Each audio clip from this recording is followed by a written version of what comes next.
Closing the eyes, pausing, connecting to the breath, labeling the breath as well, can be the whole difference between being negative, anxious, overwhelmed, or emotionally scared or reactive versus providing a space of calmness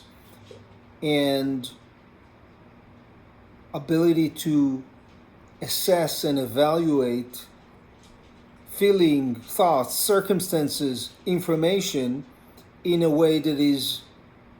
sustainable and not affecting our mental wellness. That can be the whole difference between reactiveness and well-being. So I want to invite you to a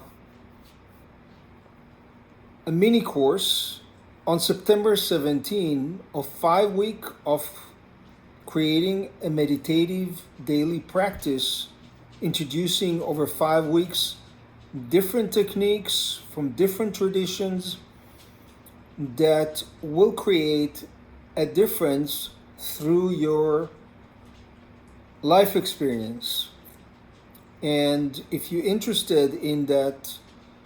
to shift and change your life experience to much more of a calm and ease and ability to